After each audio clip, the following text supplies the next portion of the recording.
मैं डॉक्टर दिग्विजय यादव आपका स्वागत करता हूं। आज मैं आपको आधुनिक भारत के एक ऐसे व्यक्तित्व के विषय में बताने जा रहा हूं कि यदि उसने गलत रास्ते ना अपनाए होते, यदि उसने शॉर्टकट्स ना अपनाए होते, तो आज भारतीय इतिहास में उसका नाम स्वर्ण अक्षरों में लिखा गया होता। लेकिन अपने छोटे से कार्यकाल में बड़ी बड़ी सफलताएं प्राप्त करने के लिए उसने जो गलत रास्ते अपनाए, उसने उसके न केवल कैरियर को समाप्त किया बल्कि भारतीय इतिहास में से उसके नाम को भी हमेशा के लिए मिटा दिया। इस व्यक्ति का नाम है एंटोन फ्यूरर।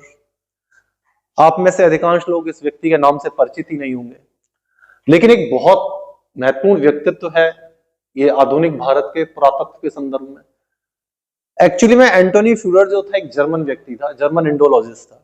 जब भारत में एशियाटिक सोसाइटी की रिपोर्ट्स प्रकाशित होने लगी और आर्य उत्पत्ति का सिद्धांत आया वैदिक सभ्यता के संदर्भ में, तो इसने यूरोप में बहुत हलचल पैदा करी, विशेष रूप से जर्मनी के अंदर। जर्मन्स भी अपने आप को आर्यन रेस का समझते थे और इसी का परिणाम था कि बहुत सारी जर्मन यूनिवर्सिटीज में, बहुत सारे जर्मन कॉलेजेस में इंडो चेयर्स, संस्कृत चेयर्स स्थापित होने लगी। और एंटोनी फ्यूरर को भी जो है, जो संस्कृत से बहुत गहरा लगाव था। इवन दो उन्होंने अपनी पीएचडी भी संस्कृत से संबंधित विषय में की और अपने संस्कृत ज्ञान के कारण ही उस वक्त के भारत के सबसे प्रतिष्ठित स्कूल जो जाना जाता था, सेंट जेवियर स्कूल मुंबई, उनमें उनको संस्कृत के टीचर के तौर पर जो है नियुक्ति हुई।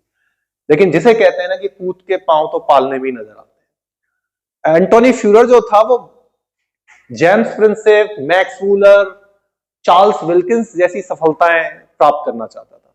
इसलिए उसने जो रास्ता अपनाया आरंभ से ही गलत रास्ता अपनाया। 1883 में इसने अपना एक शोध पत्र प्रकाशित किया एशियाटिक सोसाइटी में और उसमें उसने भारतीय प्राचीन विधियों का विश्लेषण किया। लेकिन जब इसके बाद में कारनामे खुले, तो जब इसके इस पत्र की भी जांच हुई तो उसमें पता चला कि वो उसके पूर्ववर्ती जो इंडोलॉजिस्ट थे उनकी काम की नकल थी। लेकिन वो बाद में पता चला।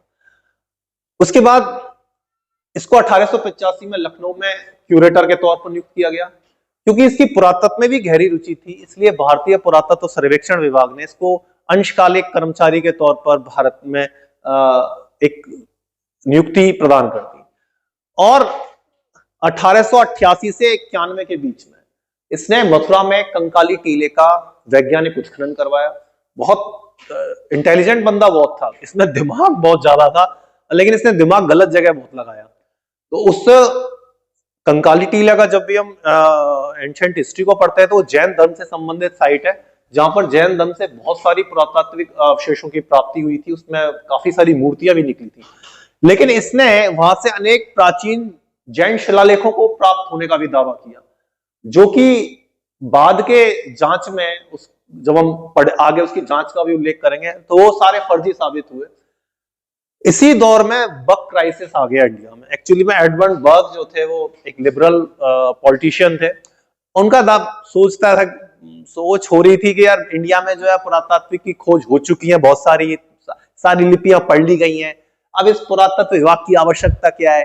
और वैसे भी ब्रिटिशर्स का बहुत ज्यादा मन नहीं था पुरातत्व विभाग को जारी रखने में, क्योंकि उनको लगता था कि फालतू का पैसा खर्च कर रहे हैं हम इंडिया में। तो उन्होंने कहा कि इस विभाग को भाई समाप्ति कर दो।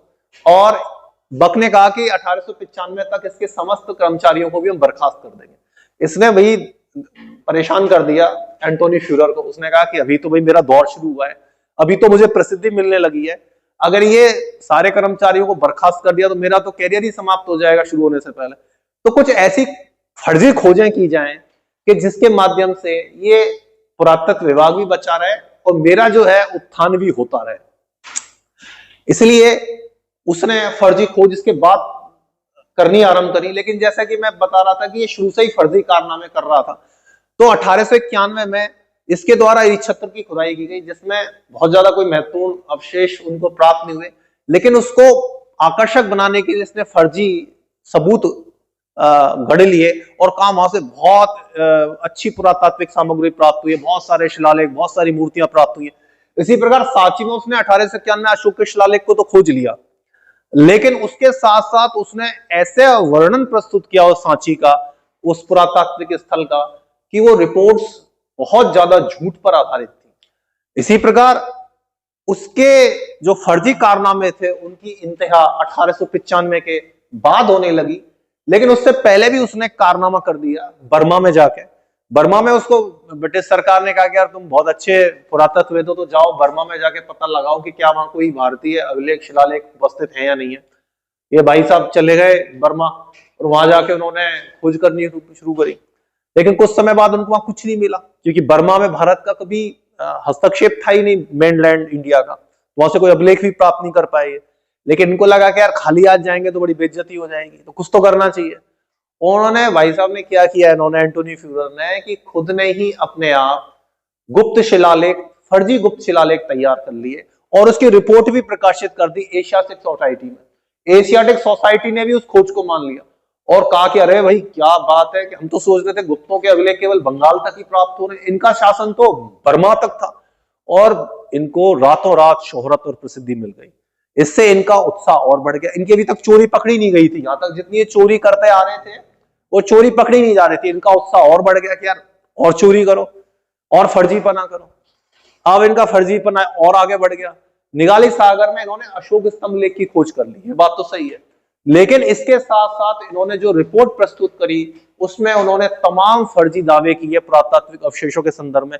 इन्होंने काल्पनिक स्तूप ही गढ़ लिया, उसका नाम भी दे दिया कि फलाना स्तूप है, यहाँ प्राप्त हुआ है और उसकी इतनी जबरदस्त पुरातात्विक सामग्री है। उस वक्त आज की तरह भैया फोटो खींचने का चलन तो था नहीं, और थे भी तो इतना ज्यादा टेक्नोलॉजी यूज नहीं होती थी। तो हालांकि ये उसी टाइम का फोटो है, लेकिन बहुत सारे फोटोग्राफ्स उपलब्ध ही नहीं होते थे, और उपलब्ध होते थे उनको सालों लग जाते थे छपने में। तो इनकी खोज मान ली गई कि भाई ठीक है भाई, बहुत जबरदस्त खोज करी है। अगले साल ही 1896 में उन्होंने भगवान बुद्ध की जो जन्मस्थली थी लुम्बिनी, वहां पर भी एक अभिलेख की खोज कर ली, खोज करने का दावा किया। लेकिन बाद में पता चला कि जिस व्यक्ति के साथ मिलकर उन्होंने खोज करी थी, जो एक नेपाली सेना का कमांडर था, शमशेर राणा, उसको इस अभिलेख के बारे में पहले से ही पता था और उसने इसकी सूचना विंसेंट आर्थर स्मिथ को पहले ही दे दी थी। लेकिन इसने ये दिखाया कि अभिलेख उसने खोजा है, और साथ में इसने इसके साथ फिर से वही फर्जीपना किया, बहुत सारे फर्जी शिलालेख तैयार कर लिए ब्राह्मी लिपि के। ये व्यक्ति बड़ा माइंडेड व्यक्ति था भाई, मानना पड़ेगा।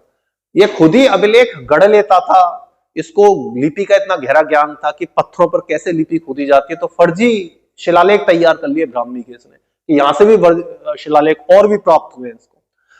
जैसे जैसे इसकी सूचना फैलने लगी तो दूसरे विद्वानों में ये जलन भी होने लगी और चिंता भी होने लगी भाई कि यार ये कल का छोरा है, अभी आया है, इसको 5-7 साल हुए हैं और ये जहां जा रहा है एक से एक बड़ी खोज कर रहा है। सांची जा रहा है, लुम्बिनी जा रहा है, निगाली सागर जा रहा है, बर्मा जा रहा है, जहां जाता है वहीं से शिलालेख खोज लाता है। हम तो जाते हैं, हमको तो मिलते नहीं है। तो ऐसी चर्चा परिचर्चा चलने लगी। तो फिर विंसेंट आर्थर स्मिथ, जो एक आईसीएस ऑफिसर थे, आईसीएस ऑफिसर को भारतीय स्वतंत्रता के पश्चात आईएएस ऑफिसर कहा जाता है, अर्थात भारतीय सिविल सेवा के अधिकारी थे। लेकिन उससे ज्यादा इनकी ख्याति जो है प्रथम भारत का आधुनिक इतिहास लिखने के रूप में जानी जाती है। ये पहले व्यक्ति थे जिन्होंने early history of India book लिखी थी 1904 में, और वो बुक इतनी प्रसिद्ध हुई थी कि वो 1950 के दशक तक भारतीय विश्वविद्यालयों में पाठ्य पुस्तक के तौर पर पढ़ाई जाती रही। लेकिन हम जब मॉडर्न हिस्ट्री पर आएंगे तो हम बताएंगे कि वो बुक इतनी खतरनाक थी कि भारत में सांप्रदायिक इतिहास लेखन को शुरुआत करने में जो श्रेय दिया जाता है वो विंसेंट आर्थर स्मिथ को ही दिया जाता है। लेकिन वो एक बात का चर्चा है, विंसेंट आर्थर स्मिथ ने इनके कार्यालय पहुंच गए। अब वही बात है कि झूठ के पैर नहीं होते। जैसे ही इन्होंने उसके अभिलेखों की, दस्तावेजों की खोज करनी शुरू करी तो पता चला ये सारे के सारे दस्तावेज 99% जो है फर्जी हैं। अभिलेख फर्जी इन्होंने अपने खुद से ही तैयार कर लिए थे। और ये इतना बड़ा सेटबैक था भारतीय पुरातत्व सर्वेक्षण विभाग के लिए उस दौर में कि उनके पैरों के तले जमीन खिसक गई कि भाई इस व्यक्ति का करा क्या जाए, इसका ये तो जबरदस्त आदमी है। उन्होंने इसको रातों रात बर्खास्त कर दिया सेवा से। और हम देखते हैं कि उसके बाद एंटोनी जो फ्यूरर है वो इतिहास के पन्नों से ऑलमोस्ट गायब ही हो गया। जिस व्यक्ति ने बहुत अच्छी खोजें करी थी उस खोज का श्रेय भी उसको नहीं मिल पाया। तो हमें देखते हैं कि शॉर्टकट्स जिंदगी में हमें नहीं अपनाने चाहिए। सफलता प्राप्त करने के लिए निश्चित रूप से बहुत मेहनत करने की आवश्यकता होती है। यही इस आज के लेक्चर का मेरा मूल उद्देश्य था। धन्यवाद।